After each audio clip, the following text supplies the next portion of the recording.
Colonel Rajyavardhan Singh ji, member parliament Jaipur ग्रामीण। आपने हम सबसे बातचीत करी और हम सबसे आप राय मशवरा मांग रहे हैं, इसके लिए आपको धन्यवाद। जनता से लगातार संपर्क रहता है, कुछ बातें ऐसी आती हैं जो आप तक पहुंचाएंगे प्रशासन तक, तो जरूर उसका कोई ना कोई समाधान निकलेगा। बहुत से सुझाव भी आए इस बीसी में, मैं अभी सुन रहा था, लेकिन कुछ बातें ऐसी थी, अगर कोरोना वायरस सुन रहा हो तो उसकी तो हिम्मत बढ़ जाएगी। दुश्मन हमारा एक है, उस दुश्मन को परास्त करना बहुत जरूरी है। न धर्म में, न जाति में, न कोई पार्टी में ये वायरस भेदभाव नहीं करता। इसको परास्त करेंगे तो आगे राजनीति जरूर चल हो जाएगी। सबसे बड़ी बात तो यही है, और आपने इस पर भी बात करी। एक लोगों में डर है, वो बीमार जो व्यक्ति है उससे भी डरते हैं। तो इसको दूर करने में एक जागरूकता अभियान चलाना बहुत जरूरी है। जो बाहर से जो लोग आ रहे हैं उनका स्वागत हो, उनसे हमें कोई डर नहीं होना चाहिए, ना ही कोई परहेज होना चाहिए। और क्वारंटाइन में भी अगर कोई व्यक्ति जाता है तो 80 से 90% लोग स्वस्थ होकर निकलते हैं, तो घबराने की बात नहीं। ज्यादा नहीं डॉक्टर्स भी इस बात करीब सभी नहीं कहते हैं, करीब मुश्किल तो ऐसा नहीं कहते। तो बिल्कुल सही मुख्यमंत्री साहब, तो कहने का मतलब यह है कि जो अंदर से जो इच्छा शक्ति होती है शरीर की, वो इच्छा शक्ति इस वायरस को समाप्त कर सकती है। तो एक भरोसा, एक विश्वास कि अगर हो भी जाए, पहली बात तो इस तरह से कार्रवाई करें कि ना हो और अर्थव्यवस्था भी चले और बाकी सारा काम भी चले, और हो भी जाए तो ऐसी कोई चिंता और घबराने की बात नहीं है। ये एक जागरूकता करने का बहुत जरूरी बात है। दूसरा, जो बड़ी मात्रा में जो प्रवासी आ रहे हैं, उसके अंदर माइग्रेंट वर्कर्स, लेबरर्स आ रहे हैं, उसमें कुछ एक स्किल्ड वर्कर्स भी हैं, अनस्किल्ड वर्कर्स भी हैं। कोई ग्रामीण क्षेत्र में जा रहे हैं, कोई अर्बन इलाके में जा रहे हैं। सबको अपने अपने तरह का काम मिलना शुरू होना चाहिए। 1 महीने रुक जाएंगे, 2 महीने रुक जाएंगे, लेकिन जैसे आपने भी सही कहा, जितने भी एक्सपर्ट्स बात कर रहे हैं वो कम से कम 1 साल की बात कर रहे हैं, तो ये लंबे समय तक चलेगा। उसके लिए जो एम्प्लॉयमेंट एक्सचेंज टाइप का होता है वो तुरंत हमें शुरू करने चाहिए। राजस्थान के अंदर जो बाहर से लोग आ रहे हैं, वो उनका स्किल क्या है, और स्किल के हिसाब से अगर कोई नौकरी उनको मिल सकती है, क्योंकि आने वाले समय में जहां जरूरत होगी, मान लीजिए कोई मुंबई से आया है, मुंबई में अपना काम छोड़कर आया है, लेकिन वो स्किल्ड वर्कर है, अगर उसको जयपुर के अंदर ही उसी तरह का काम मिलता है तो उसके लिए आसानी हो जाएगी।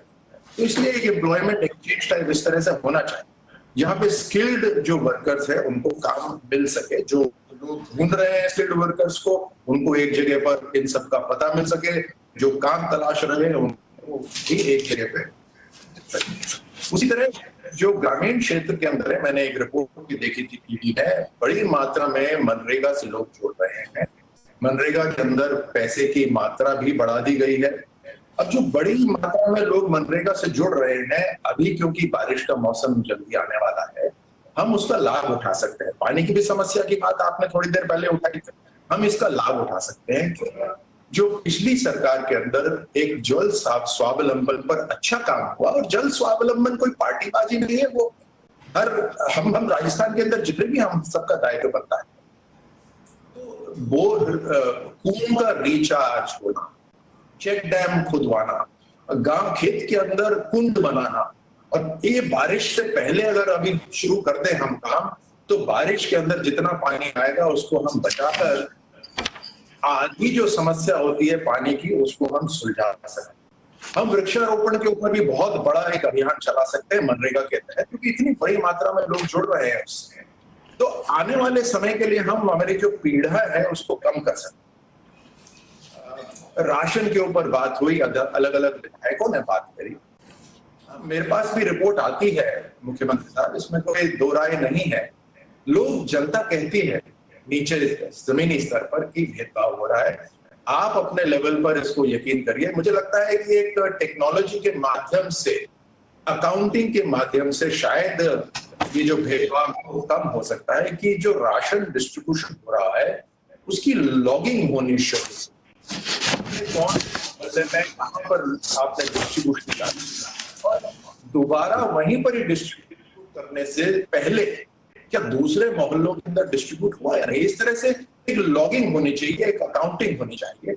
उससे अपने आप राशन डिस्ट्रीब्यूशन के अंदर जो भेदभाव है वो कम हो जाए।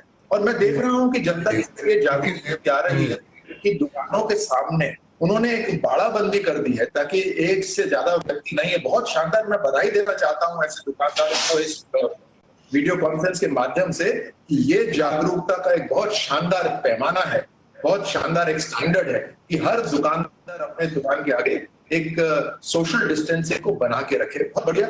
लेकिन ये जो आर्थिक गतिविधियां हैं इसको खोलना बहुत जरूरी है और आप इसको तहसीलवार इसको देख सकते हैं। और उसी से मुझे ध्यान में आता है कि मेरे क्षेत्र के अंदर सब्जियां बहुत होती है और सब्जियां जो दिल्ली जाती हैं उसके माध्यम से कोरोना केस आए हैं, आप भी जानते हैं। एक आरोग्य सेतु ऐप के बारे में मुख्यमंत्री साहब अगर आपका ध्यान में आकर्षित कर सकूं तो। नोट हो रहा है, सब नोट हो रहा है, नोट हो रहा है। हाँ सर, मैं खास तौर से ये बताना चाहता हूं कि कुछ रिपोर्ट ऐसी आई है कि आरोग्य सेतु ऐप को कुछ प्रशासन के अधिकारी कह रहे साहब ये जरूरी नहीं है, इसको आप डिलीट कर दीजिए, राजस्थान की जो एप्लीकेशन है उसको कर लीजिए। ऐसा नहीं होना चाहिए क्योंकि अलग अलग मोबाइल एप्लीकेशन का अलग अलग फायदा है।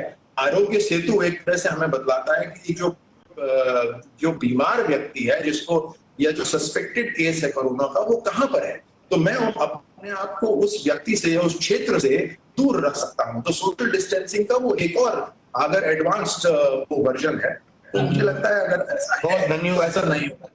धन्यवाद, बहुत धन्यवाद।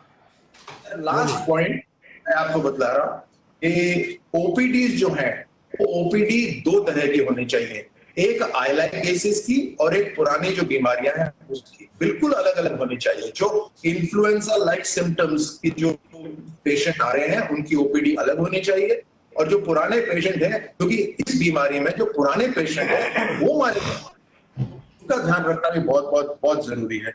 डॉक्टर्स की भर्ती के ऊपर आप कर ही रहे हैं, मुझे उम्मीद है कि डॉक्टर्स की भर्ती पे पूरा ध्यान देकर, क्योंकि हमें नर्सेज और डॉक्टर्स की बहुत जरूरत है।